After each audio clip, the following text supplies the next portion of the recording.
So balance unbalance हो गया था। हाँ। बैलेंस फोर्स क्या था? इस साइड ज़्यादा हो जाता है, नहीं, इस साइड इक्वल रहता है, हाँ, वो बैलेंस होता है, इस साइड कम ज़्यादा रहता है, वो unbalance. The unequal masses leads to create the unbalanced force, ठीक है। the force is applied more on the either side of the बोल सकते हैं कोई भी एक साइड में जो फोर्स है वो ज़्यादा लगने वाला है, ठीक है। जहाँ फोर्स ज़्यादा लगेगा वहाँ मास ज़्यादा होगा, या जहाँ मास ज़्यादा होगा वहाँ फोर्स ज़्यादा लगने वाला है, ठीक है। उसकी वजह से अनबैलेंस फोर्स क्रिएट होता है। तो अगर बैलेंस फोर्स की बात करेंगे तो the forces are equal on both the sides. आया समझ में? तो फोर्सेज होंगे दोनों तरफ इक्वल होंगे, उसको बोलेंगे बैलेंस फोर्स, ठीक है। उसके बाद आता है नेक्स्ट इनर्शिया।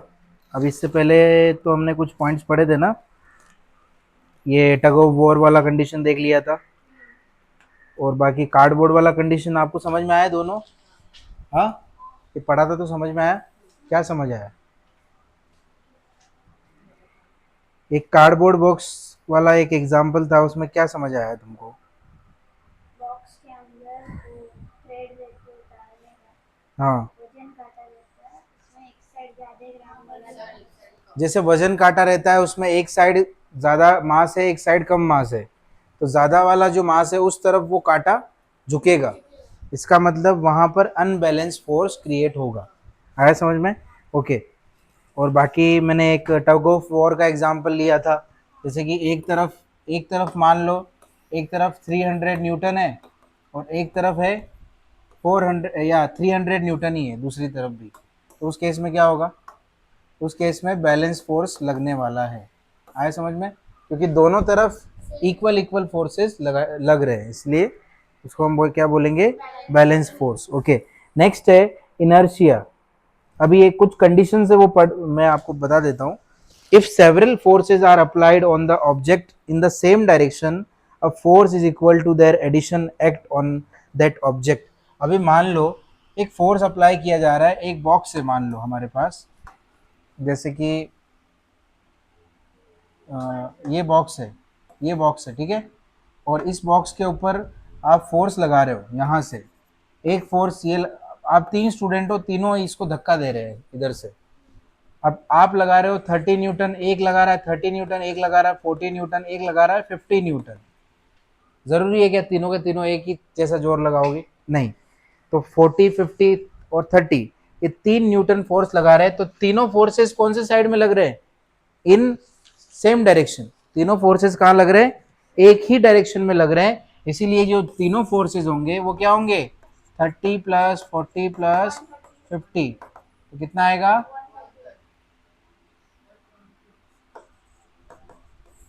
120 न्यूटन।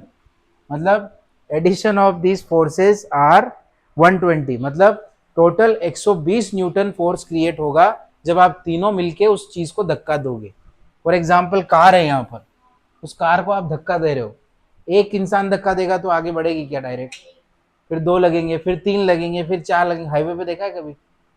कभी कार बंद पड़ गई, कोई धक्का दे रहा है, तो हाईवे पे एक इंसान धक्का देगा तो उससे आगे नहीं बढ़ता है। पिकअप या फिर कोई भी चीज बंद पड़ जाती है तो उसको धक्का देने के लिए इंसान आते हैं कि नहीं? बहुत सारे। क्यों आते हैं? क्योंकि इन सब फोर्सेस का जो इन सब फोर्सेस का जो एडिशन है वो क्या होगा? इक्वल रहने वाला है। या जो फोर्सेस है अगर एक साइड से लगेंगे तो उन सब फोर्सेस को क्या करना पड़ेगा? ऐड करना पड़ेगा। आए समझ में? और अगर सपोज एक फोर्स इधर से लग रहा है, तो एक फोर्स इधर से लग रहा है जो 100 न्यूटन का है, तो ओवरऑल फोर्स कितना होगा? या ये बॉक्स किस तरफ मूव करेगा? सोचो, इस तरफ। और ओवरऑल फोर्स कितना होगा? कितना मूव करेगा ये इस तरफ? 20 न्यूटन। सही बोल रहा है ना वो? 120 इधर से हो गया ओवरऑल, इधर से 100 हो गया, तो टोटल कितना हुआ? 20 न्यूटन ये राइट साइड में मूव करेगा। समझ आया? पक्का? Okay. Next, if two forces are applied on one object in the direction opposite to each other, a forces equal to their differences act on object। अभी मैंने जस्ट बताया ये वाला। अगर if two objects are applied on one direction object क्या है, one object in direction opposite to each other, अगर ये दोनों अपोजिट टू ईच अदर है तो इसका डिफरेंस निकालना पड़ेगा। अभी निकाला कि नहीं डिफरेंस हमने, 120 minus 100 is equal to 20 newton. ठीक है, आप इस तरीके की थिंकिंग प्रोसेस रखोगे ना तब जाके आपको फिजिक्स समझ में आएगा, क्योंकि 11th-12th में फिजिक्स इसी तरीके से होता है। ये फिजिक्स से पता है आपको, जो फर्स्ट चैप्टर आपने पढ़ा था वो बायो है, ये फिजिक्स है, और जो केमिकल रिएक्शन वाले जितने भी चैप्टर है वो केमिस्ट्री है। तो आपको अभी 8th 9th 10th में तो आप ऐसे कॉमन साइंस पढ़ोगे, लेकिन जब आप 11th-12th में आओगे तो आपको फिजिक्स केमिस्ट्री बायो मैथ्स सब अलग अलग हो जाएगा। साइंस के तीन सब्जेक्ट होते हैं पता है अलग अलग, केमिस्ट्री होता है, फिजिक्स होता है, बायो होता है।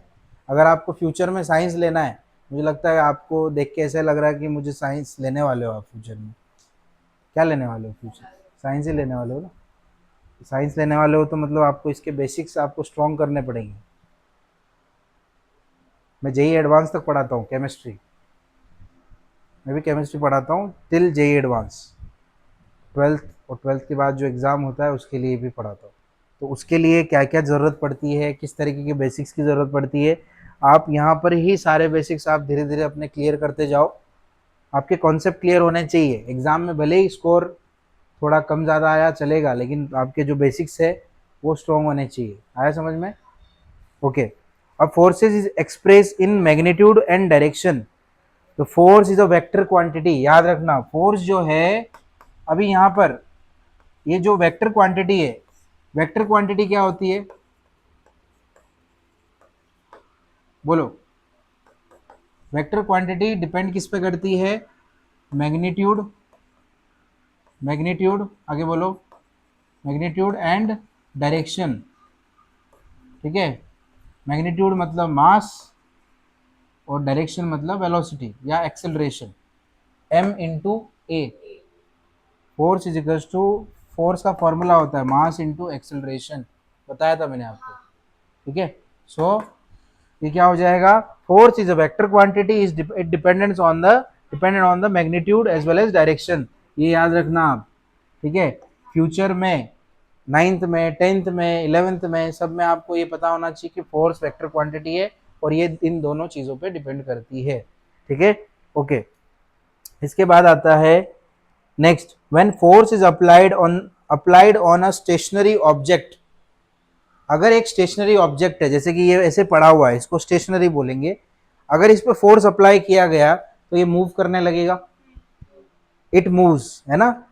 Its speed and direction will change, उसकी स्पीड और डायरेक्शन चेंज होगा, मूव करेगा ना वो। तो अगर ये अभी मूव नहीं कर रहा है, लेकिन अगर इसको फोर्स लगाया तो ये मूव करना चालू हो जाएगा, तो इसका स्पीड में और डायरेक्शन में चेंज आएगा कि नहीं आएगा? आएगा ना, स्पीड में चेंज आएगा।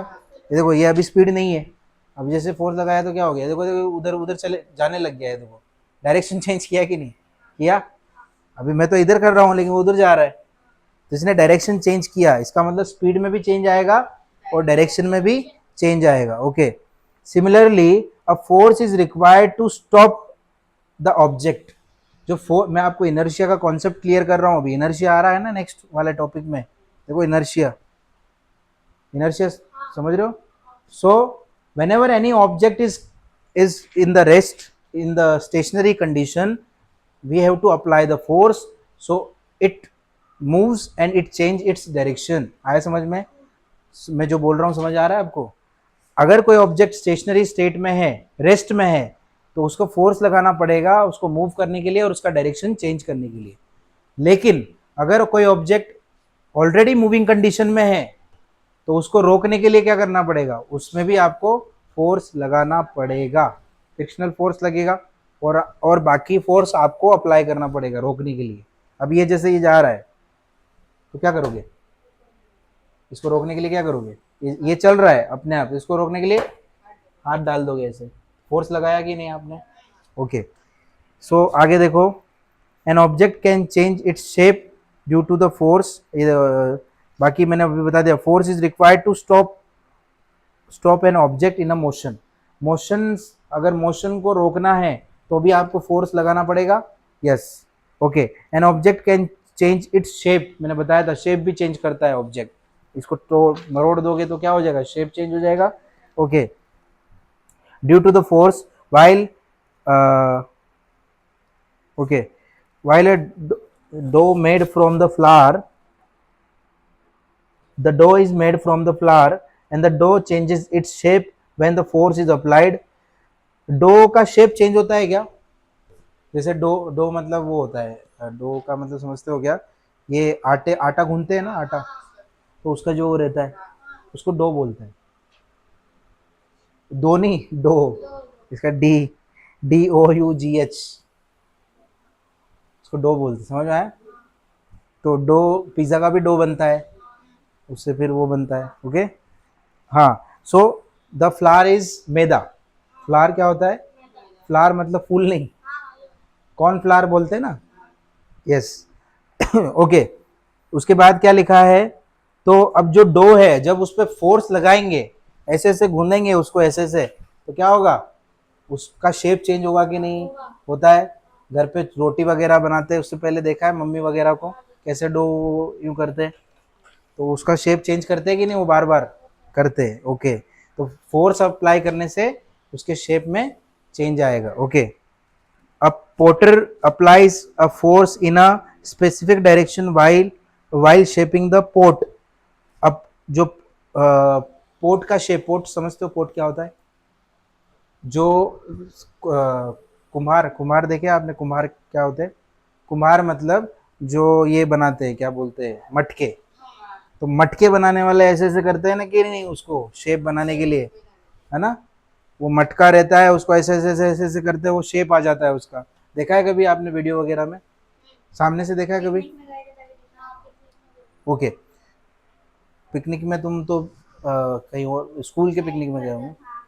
ओके, सो उसमें जो पोटर रहता है, मतलब जो पोट बनाने वाला, पोट मतलब गमले बनाने वाला, तो गमले वाला बनाने वाला क्या करता है, उसको शेप देता है कि नहीं, फोर्स अप्लाई करके. फोर्स अप्लाई नहीं करेगा तो घूमता ही रहेगा बस, शेप नहीं आएगी उसकी स्पेसिफिक. आया समझ में? सो उसके बाद है rubber band when stretch and expand they. Rubber band भी देखा है आपने?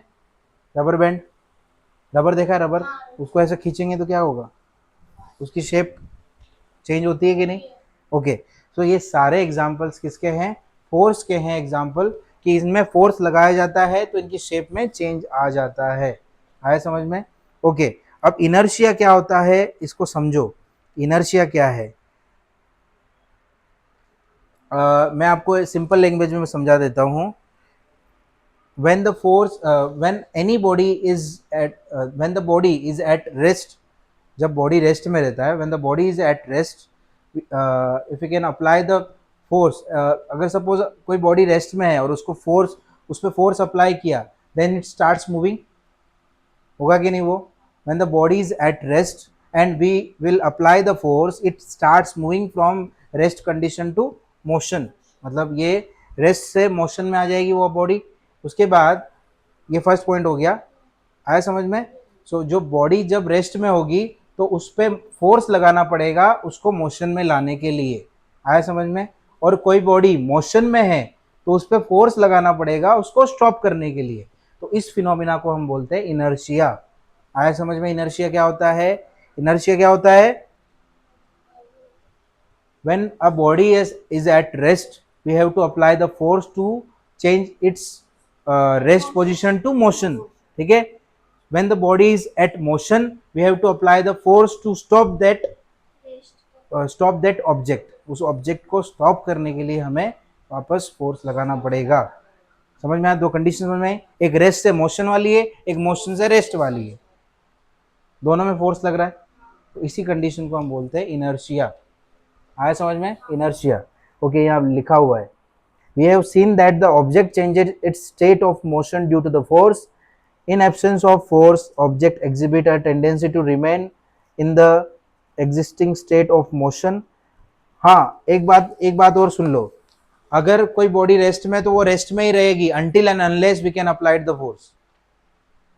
The body is at rest until and unless we can apply the force on that object, and the body is at motion until and unless we can apply the force on that object. अब इसका meaning समझो, इसमें ये लिखा हुआ है कि अगर कोई बॉडी रेस्ट में है, अगर उस पर फोर्स अप्लाई नहीं करोगे तो वो रेस्ट में ही रहेगी जब तक आप उस पर फोर्स अप्लाई नहीं करते, ठीक है।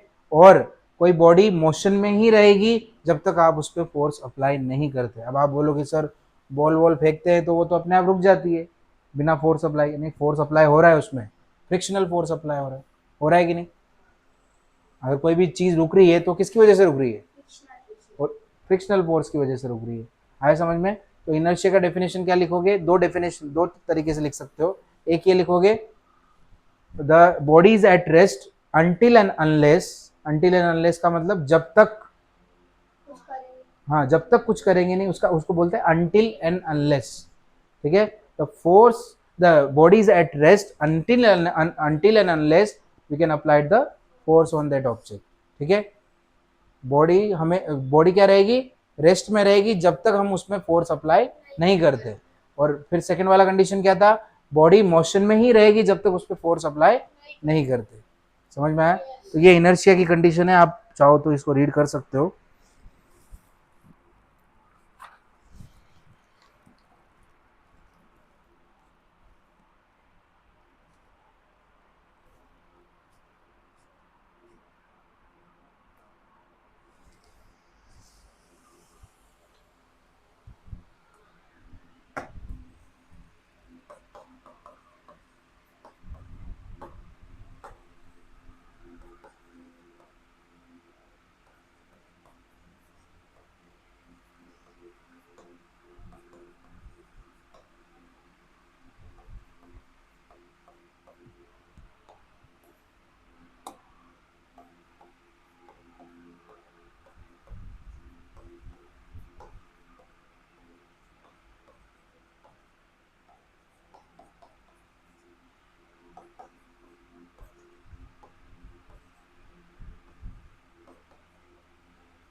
ये है इनर्शिया।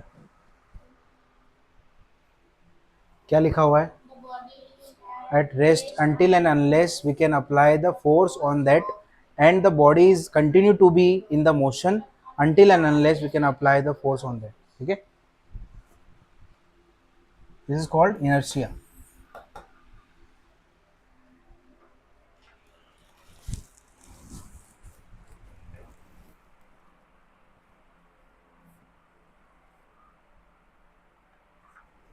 आगे बढ़े। ओके एक एक्टिविटी की गई है, दूसरी एक्टिविटी की गई है। अब फर्स्ट एक्टिविटी क्या है वो समझाओगे आप में से कोई, फर्स्ट एक्टिविटी पढ़ो क्या है, आप में से कोई एक जन पढ़ो। पढ़ो। हाँ ठीक, तुम दूसरा वाला सेकंड वाला पढ़ लेना। hand a half kg mass to a stand with a हाँ फर्स्ट एक्टिविटी फर्स्ट पढ़ो तो। take a postcard and keep it on a glass. Keep a 5 rupee coin on it. Now skillfully push the card. The coin straight away falls in the glass. Have you ever done this? तो इसका मतलब क्या है, पता पता चला। Take a post card, ठीक है, take a post card and keep it on the glass, glass के ऊपर रखा एक पोस्ट कार्ड है, उसको रखा गया है, कार्ड को रखा गया उसके ऊपर। And keep a 5 rupees coin on it and skilfully push the card. आपने देखा है, अभी मेरे पास वो है नहीं बट मैं आपको बता देता, हमारे पास ग्लास होता था, जैसे मान लो ये ग्लास है फॉर एग्जांपल, ठीक है, और इसके ऊपर यहाँ पर एक एक एक कार्ड है, और उसके ऊपर कार्ड के ऊपर एक कॉइन रख दिया, और कॉइन रखने के बाद उस कार्ड को ऐसा करके मारना है जोर से, और उस वो कॉइन इस बॉटल के अंदर गिरना चाहिए। देखा है कभी वो वाला एक्सपेरिमेंट। जैसे अभी मान लो कार्ड को एकदम से खींचना है ताकि वो चीज़ इसके अंदर गिर जाए, ठीक है। या फिर एक एक्सपेरिमेंट है जिसमें जो हम कभी करेंगे, मैं ट्राई करूँगा कि वो एक्सपेरिमेंट हम थोड़ा सा नेक्स्ट उसमें सेशन में ट्राई करें। एक कार्ड लेके आना, लेकिन वो वाला कौन सा कार्ड लेके आओगे? कार्ड तुम्हारे पास में है क्या? नहीं, वो पत्ते टाइप नहीं रहते क्या, वो पत्ते, वो टाइप का कार्ड। तो देखते हैं, अगर यहाँ मिल जाता है तो उसमें देखेंगे। सो उस कार्ड को ऐसे करके मारना है, तो अगर वो वहाँ से वो कार्ड निकलना चाहिए और वो कॉइन उसके अंदर, ग्लास के अंदर गिर जाना चाहिए, ऐसा किसको मानना है, पोस्ट कार्ड को? पोस्ट कार्ड को, हाँ ताकि वो पोस्ट कार्ड वहाँ से निकल जाए और वो कॉइन उसके अंदर गिर जाए। तो ये फोर्स वाला एक्टिविटी है। आया समझ में? Okay, second second activity. Hang a half a kg mass to a stand with a spring one. First tie another spring to to the mass hmm to keep it hanging. Now push the string to with a jerk. The string breaks up. The mass does not fall. Heavy mass does hmm not move.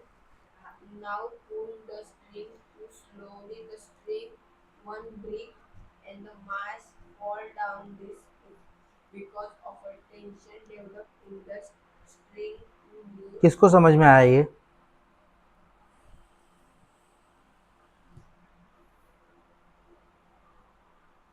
क्या लिखा है? Hang a half of KG mass to the stand.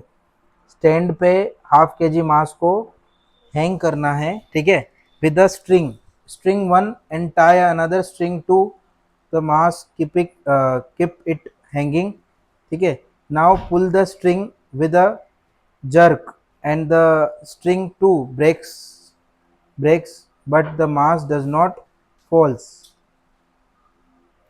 ये वाला condition कौन सा है? pull the string with, okay, pull the string too with a jerk, okay, and the string two breaks but the mass does not falls, heavy mass does not move। Now pull the string too slowly and string one breaks and the mass falls down। ये मुझे देखना पड़ेगा, इसका एक experiment अगर मिल जाए तो अच्छा है।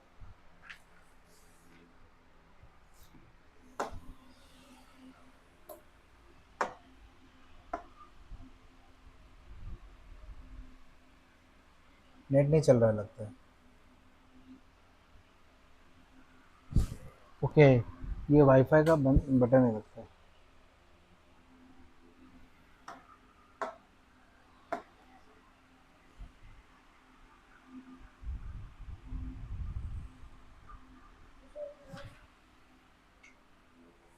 ये एक्सपेरिमेंट में आपको है ना ऐसा लाइव दिखाता हूँ मैं यहाँ पे। अभी देखो प्रेशर वाली कंडीशन देखो। You must have observed the tire of two wheeler and four-wheeler getting pressurized. The air filling machine has a pressure indicating the dial or digital meter showing the digital reading on the of pressure, and the machine fills the pressure to certain value. You are aware that force has to be applied for the filling air in the bicycle tire with the hand pump। वो hand pump रहता है ना, वो एक ऐसे करके भरते हैं, ओके।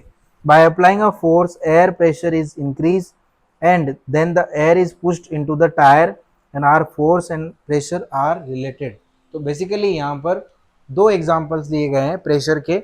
एक होता है जो बाइसिकल या कार में अगर आपको हवा भरनी है तो आपने पेट्रोल पंप पे देखा होगा, फ्री एयर रहती है, तो वहाँ पे 35 की रीडिंग, 32 की रीडिंग रहती है। बाइक में भरवाना है तो 32, पीछे के टायर में 32, आगे के टायर में 28। वो क्या रहता है? वो प्रेशर की वैल्यू रहती है कि 28 आगे के टायर में होना चाहिए हवा, और तो वो क्या रहती है 32 एटीएम, और मतलब प्रेशर की यूनिट है एटमॉस्फेरिक प्रेशर, और 32 पीछे कार में 35, कार में कितना रहता है 35, ठीक है। तो ये एक फिक्स वैल्यू है जो वहाँ पे भरते हैं पेट्रोल पंप वाले, आया समझ में। और अब मर्जी से भर देंगे तो कुछ भी ऐसे भर गया, ऐसा ऐसा हो सकता है क्या? क्यों, अब क्यों मर्जी से क्यों नहीं भरते? फूट जाएगा। कुछ भी हो सकता है ना।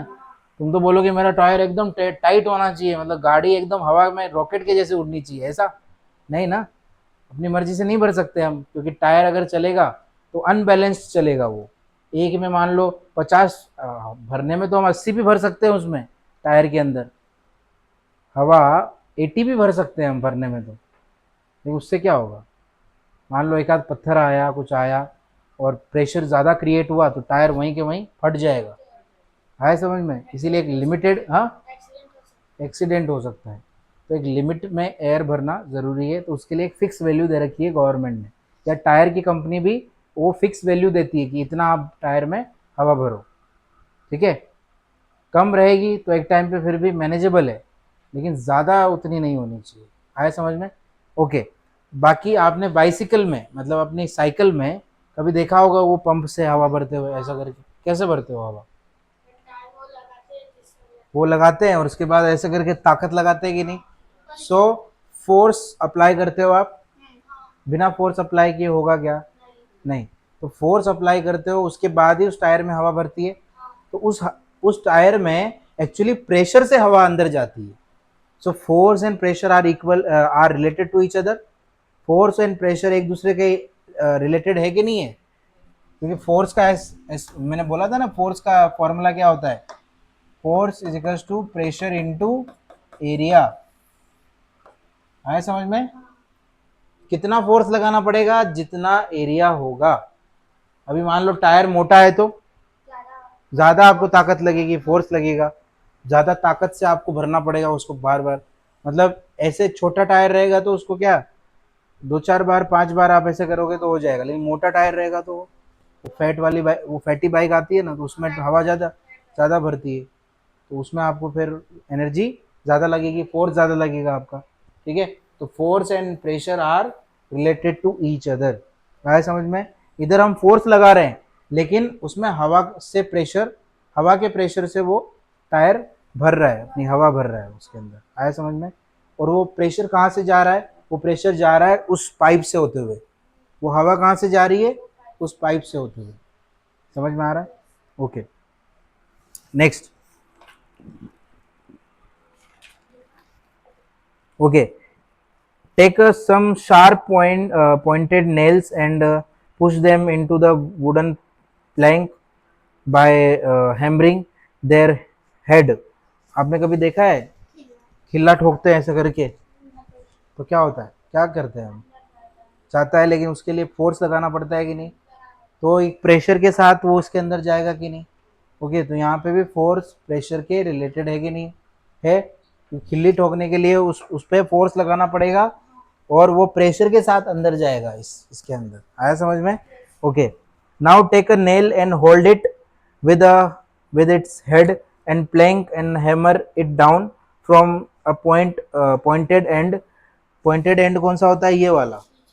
तो ऊपर से हैमर उसके हेड पे मारना है, ठीक है। Okay, when pressing the drawing pins into the, अभी ड्राइंग पिन का एग्जांपल लिया है। when pressing the drawing pin into a drawing board, drawing board देखा है आपने कभी, हाँ वो रहता है ना जिसमें ड्राइंग पिन फिक्स करते हैं, जिसमें कुछ आपको लगाना हो नोटिस वगैरह या उस तरीके का, तो वो रहता है। Okay, by applying a force using the thumb one can push the pin into the board। Thumb का प्रेशर लगाते हो कि नहीं सर, ऐसे करके ही तो लगाते हो आप उस पिन को। Okay, on contrary on contrary on contrary while pressing the ordinary pin into the board with the thumb may gets hurt। अब नॉर्मल पिन अगर थंब से आप अंदर करोगे तो, नॉर्मल पिन मतलब वो तीखी वाली, वो जाएगी क्या उसके अंदर, नहीं जाएगी। तो कौन सी वाली पिन जाएगी, वो एक आती है ना छोटी वाली पिन, जिसमें एक तरफ मोटा रहता है एक तरफ पिन रहती है, तो ऐसा करके उसको लगा देते हैं। और जितना ज़्यादा एरिया उतना कम प्रेशर क्रिएट होता है।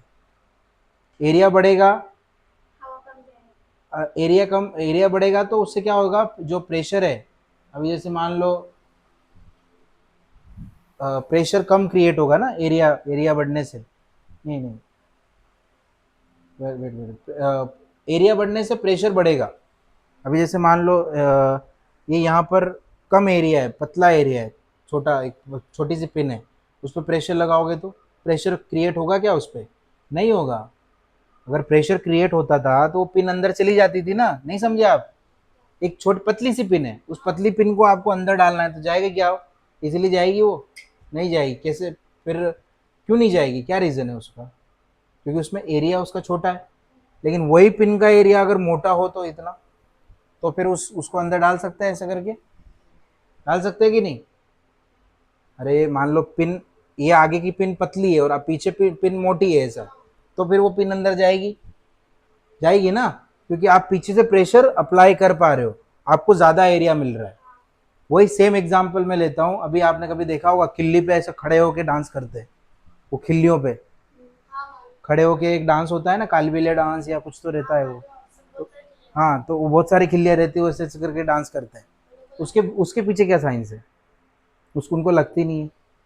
तलवार के ऊपर भी खड़े होते हैं वो, क्यों नहीं लगती? अगर एक किला रहेगा तो घुस जाएगा पैर में, क्यों? क्योंकि उनका एरिया बड़ा है।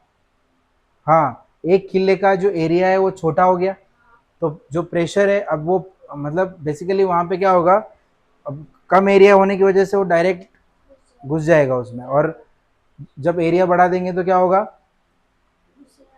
वो उसमें अंदर नहीं जाएगा। समझ में आया? तो इसीलिए बहुत सारी खिल्लियाँ होती है वहाँ पे, भले वो खिल्लियाँ तीखी हो लेकिन एरिया ज़्यादा है हमारे पास, इसीलिए नहीं होता। एक खिल्ली पे खड़े होके बताए वो, नहीं, तब मान ले। मैंने देखा है कभी आपने वो वाला एग्जाम्पल? वो सेम इसी में वो एग्जाम्पल आता है। ओके, अब आपसे भी एक फार्मूला लिख लो, अगर आपके पास नोटबुक, ये अंडरलाइन कर लो ये वाला फार्मूला।